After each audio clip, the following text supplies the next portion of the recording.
Hey guys, it is your girl Jade Ashley, and I want to welcome you back to yet another video of When a Beat Drops. And like always, I'm here to give you my 5 hottest beats in music of this week, so of course you gotta stay tuned for more.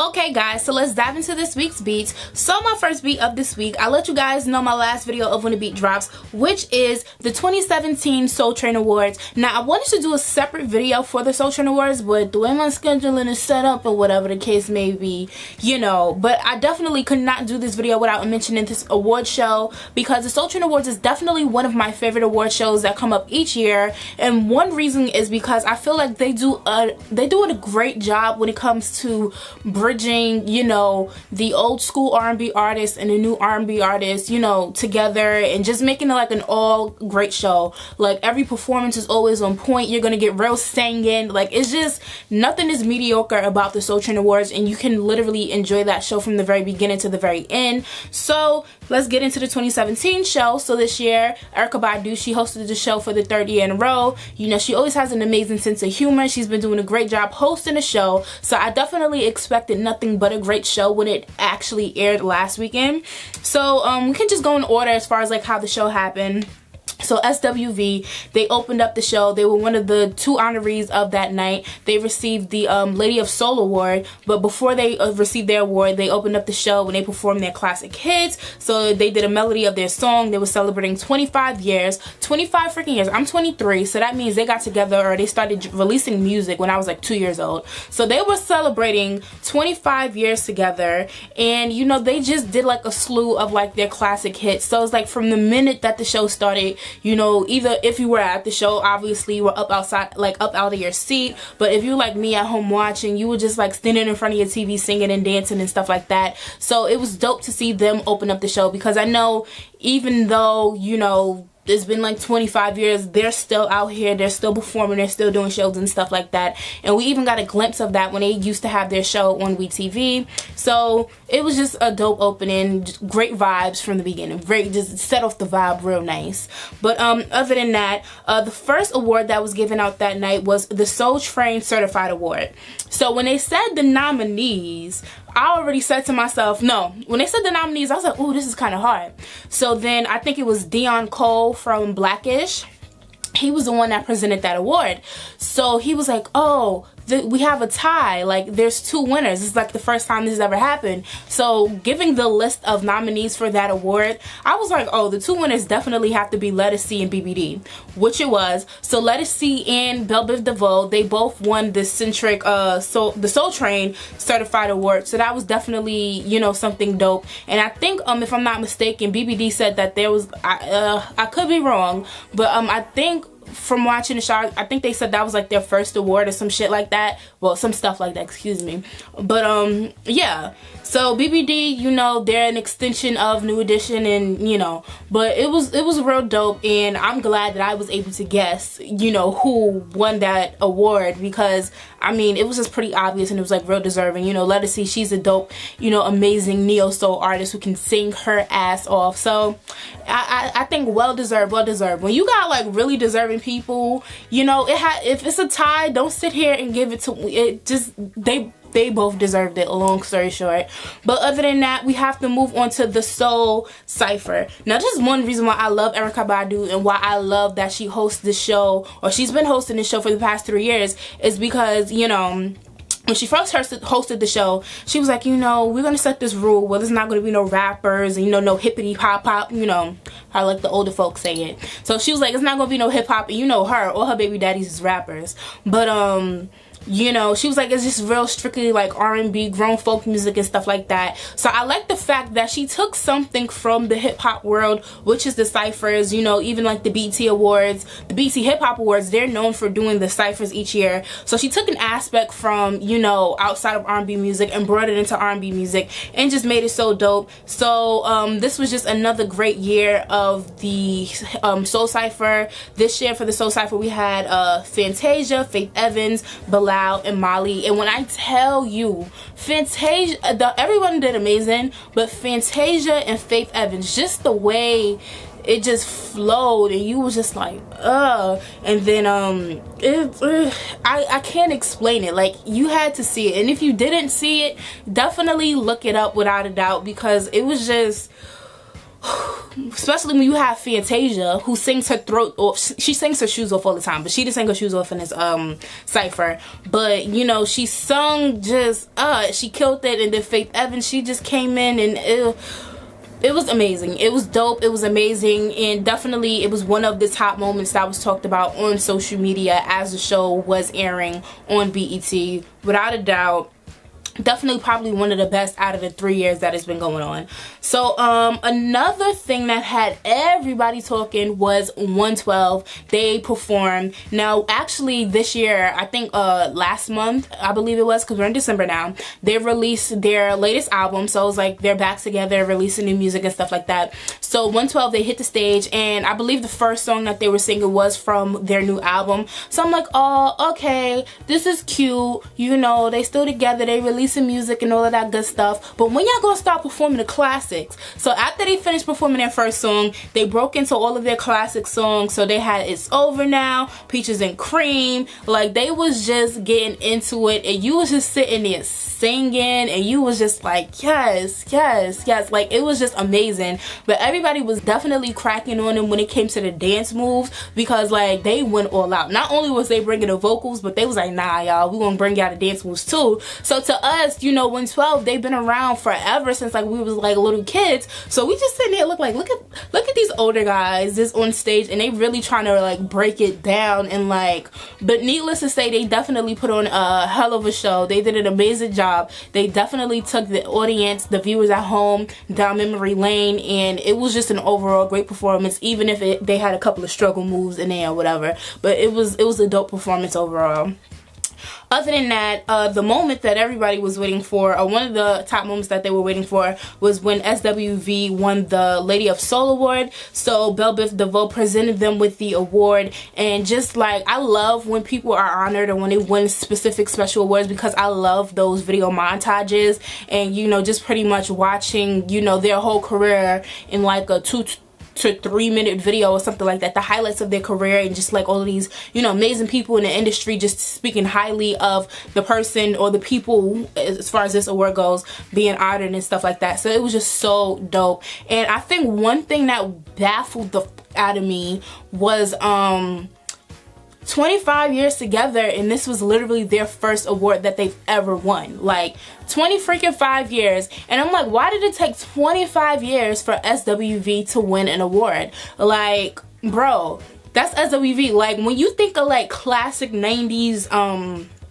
you know, songs, SWV is a part of that catalog. I mean, obviously you got Weak, you got the Rain song, the Be Right Here song, which samples Michael Jackson's Human Nature.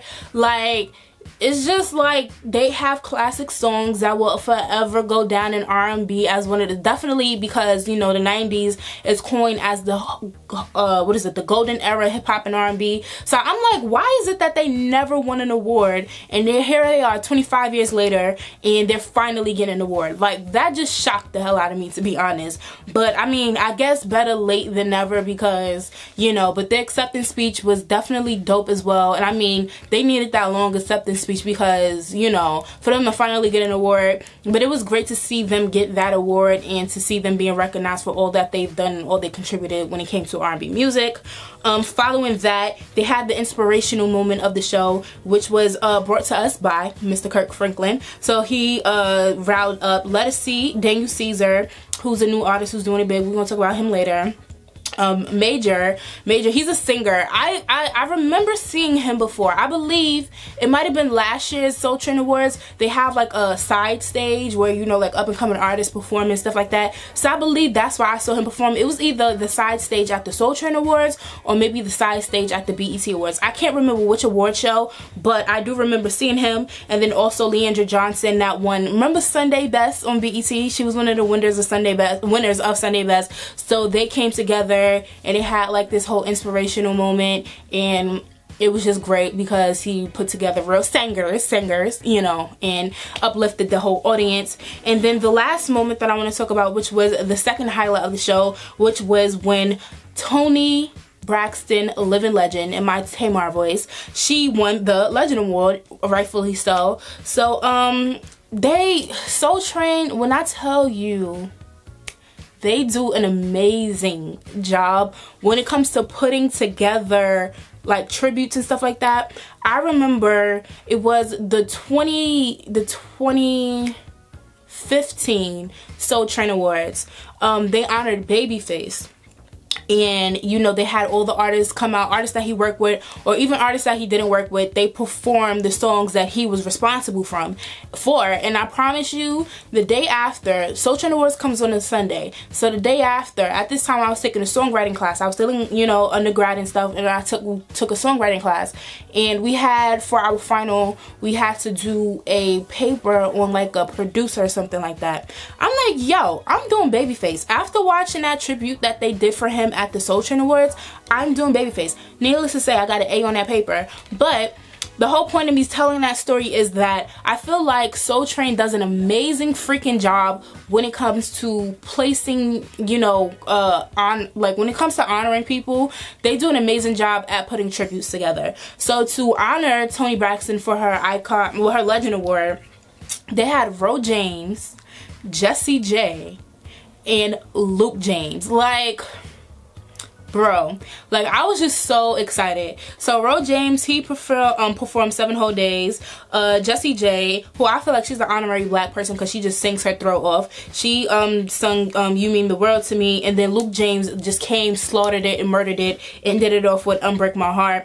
And then Toni, she hit the stage, she performed and stuff like that, and it was just an overall, like, it was just dope. Like, that was just like, when you just got some real singers, like, they just singing and you just feel it, and it's just that's what that moment was, definitely, when it came to them honoring Toni Braxton. And I couldn't ask for a better yet show. Like, definitely it made up, because the AMAs was the week before and that shit was terrible, but the Soul Train Awards definitely did not disappoint. So if you checked out the 2017 Soul Train Awards, definitely comment below and let me know your thoughts. Other than that, we're going to move on to my next beat of this week. And I had some people saying that they want to hear my thoughts on this whole situation, and what I'm referring to is the nominations for the 2018 Grammy Awards. So this week, the nominations for the upcoming award show was announced. Now the award show will be going down here in New York, so I'm excited about that. So hopefully I can make it to a Grammy event or two, since it'll be here on my side of the coast this year.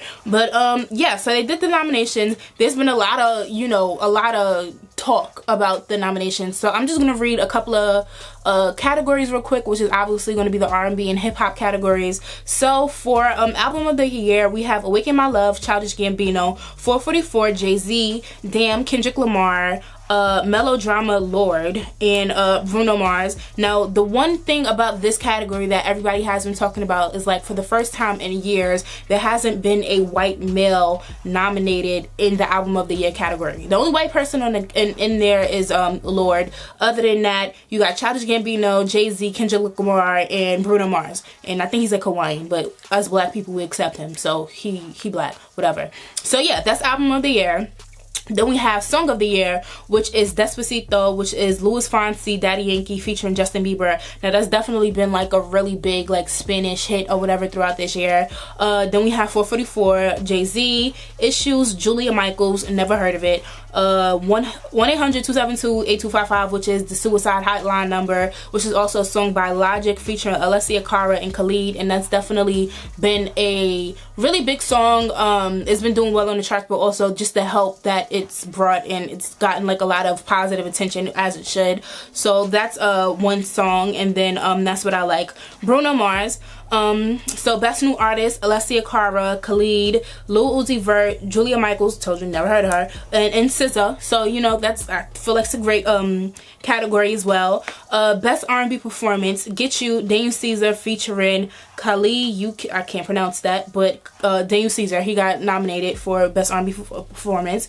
Distraction, Kehlani. You know I love me some Kehlani. I already told you her Sweet Sexy Savage album that released back in January of this year was definitely one of the best albums this year for me. Still listen to it this day. High, Lettucey. That's What I Like, Bruno Mars, and The Weeknd, SZA. So next is Best R&B Song, which is First Began, PJ Morton. Never heard of it. Location, Khalid. That was definitely a big record. That was like his first, if I'm not mistaken, hit record. So you know he's had an amazing year. Redbone, Childish Gambino. That's definitely one of the top radio hits when it comes to R&B music, without a doubt. Supermodel, SZA, and That's What I Like, Bruno Mars. The next one is Best R&B Contemporary Album, which is Free, Black. Awaken My Love, Childish Gambino. American Teen, Khalid. Control, SZA and Starboy, The Weeknd. Best R&B Album, Fraudulent, Daniel Caesar. Let Love Rule, Lettucey, 2K for Magic, Bruno Mars, Gumbo, PJ Morton, Feel the Real, Music Soul Child. The Best Rap Performance. Now the rap, that's where I think a lot of the criticism came from, the rap. So Best Rap Performance, Bounce Back, Big Sean, Bodak Yellow, Cardi B, 444, Jay-Z, Humble, Kendrick Lamar, Bad and Bougie, Migos featuring Lil Uzi Vert. Best Rap Song / Performance, Problems, Black. I like that song. I really like that song. Crew, Gold Link featuring Brent Faiyaz and Shy Glizzy. That's another dope song. Family Feud, Jay-Z featuring Beyonce. I like that song, obviously, when I did the whole 444 album review. Loyalty, Kendrick Lamar featuring Rihanna. Love Galore featuring, Love Galore, SZA featuring Travis Scott. Best Rap Song, Bodak Yellow, Cardi B. Chase Me, Danger Mouse featuring Run the Jewels and Big Boy. Never heard the song before. Humble, Kendrick Lamar. Sassy Rhapsody, I was happy to see that she was nominated. The Story of OJ, Jay-Z. And then the last one I'm going to read is 444 for Best Rap Album, Jay-Z, 444. Kendrick Lamar, Damn. Migos, Culture. Layla's Wisdom, which is Rhapsody, and then Flower Boy, Tyler, the Creator. So I feel like for the first time in a while, the nominations for the Grammys is not that bad. But here's where a lot of the criticism came from. So the first thing first was a lot of people were mad that Cardi B was nominated. Now me, I think I've said this before. I feel like Cardi B, she kind of represents a lot of the underdogs. Me being an underdog myself and still trying to fight my way up, I have no bad things to say about her. Like, she's winning, she's making her dreams come true, and I can only hope to do that for myself one day. So I definitely feel like she is very deserving of her 2 Grammy nominations. Because can't nobody sit here and say that Bodak Yellow was not one of the top, you know, rap records this year. Ain't no way in hell. Like, don't even sit there and lie, because just back in September when she finally reached #1 on Billboard, everybody and their mama was happy for her. So now that she got a Grammy nomination, y'all feel like, you know, she needs to put in more time, or she's not deserving, or she's not there yet to get a Grammy nomination. Y'all need to stop it. Stop it. Stop it. Stop. Cut it. So I'm happy for her. Shout outs to her. She's winning. Like, she's just winning at this moment in time. She's doing great musically. She's about to drop a new record later this month. So hopefully the hypeness of this record can match, you know, Bodak Yellow and stuff like that. So we'll just have to wait and see about that. So that's how I feel about when it comes to this whole Cardi B situation. Now, one issue that I had was, where the hell was J. Cole? I did not hear J. Cole, see J. Cole, like, no talking J. Cole. Like, where's J. Cole? Now, J. Cole probably don't give a damn, but I care. Like, For Your Eyes Only was definitely up there with one of the rap, like, albums. Like, you could, deadass could have seriously just added another nominee. Like, come on. Not only did he give us a dope-ass album, but he gave us not 1, but 2 visuals. He gave us a visual, and this released last year, December, or something like that. So he was definitely eligible to get nominated for a Grammy, #1 for 2018. But he gave us a visual. He gave us the eyes visual, basically letting us know, look, I've been working on music, I'm about to drop an album. He dropped the album did well, and then he dropped another one, For Your Eyes Only, what he did on HBO. So I just want to know, where was J. Cole? That's the one person I was sitting here wondering about, was where the hell is he at? Like, I didn't see, like, was it a situation how, like, with Drake, when he didn't, you know, submit his album or submit any of his songs to be nominated. I don't know what it was, but I definitely felt like J. Cole should have been up when it came for rapping. Well, when it came to any of the rap categories, without a doubt. Another person who definitely had an issue with the rap category was Q-Tip from A Tribe Called Quest. So he definitely went off on social media because, you know, A Tribe Called Quest, they released their last and final album. Obviously with the passing of Phife though, they wasn't going to do no more albums and stuff like that. So they released their last and final album, and he was like, yo, like, y'all asked us to perform at the award show last year, close out the show, we do that, and y'all can't even give us a nomination. So he was tight. I mean, look, but those are just my thoughts. Other than that, I feel like Kehlani, she deserved at least 1 or 2 more nominations, because I said, like, Sweet Sexy Savage was, you know, one of the best albums in my opinion of this year. So yeah, I mean, I'm glad she at least got recognized for one thing, but definitely I feel like something when it came to like overall, you know, she could have got, you know, something else. She really could have gotten something else. But definitely comment below like always. Let me know your thoughts on the nominations. Other than that, we're going to move on to my third beat of this week. And speaking of Kehlani, she actually did get honored with an award this week. This week, Billboard held their Women in Music 2017 celebration, and 2 of the honorees of the night was both Kehlani and Mary J. Blige. So Kehlani, she was awarded the Rule Breaker Award, and she performed her latest song, Honey, which is an acoustic song and stuff like that. So she looked great. She sounded amazing on stage, and I was watching like her. First of all, she was presented the Nick Cannon presented her the award. So just watching, like I said, the montages, I love it. So the montage and him just speaking about her and him helping her and stuff like that to get her where she's at, and then for her to jump on stage and thank him and say, you know, I owe a lot to you, and to her to speaking like, you inspired me, and like it, I had a teary-eyed moment because I just really love her, and just to see her win and persevere. Like, I could just remember, what was it, like 2 years ago, you know, it was this whole situation where she tried to commit suicide, and like here she is in 2017, got a badass album, she looks happy as ever, and she's finally getting recognized for the amazing artist that she is. So I couldn't be, you know, nothing but happy when it comes to Kehlani. Other than that, Mary J. Blige, she received the Icon Award, rightfully so. She's been doing it since, you know, the early 90s and stuff like that. She released her latest album this year, despite her whole divorce and stuff like that. She's taking her triumph and turning it into music, and is well deserving. So other people that were honored included Selena Gomez. She got Woman of the Year. I don't know how, but Selena Gomez, and then Kelly Clarkson. So it definitely looked like a very empowering, amazing event, you know, celebrating women in music. So yeah, I actually will link some of the videos below if you want to check them out and stuff like that. Definitely Kehlani's speech, and, you know, Mary J. Blige's speech and stuff like that. But other than that, we're going to move on to my fourth beat of this week, and we have to talk about my nigga Tory Lanez.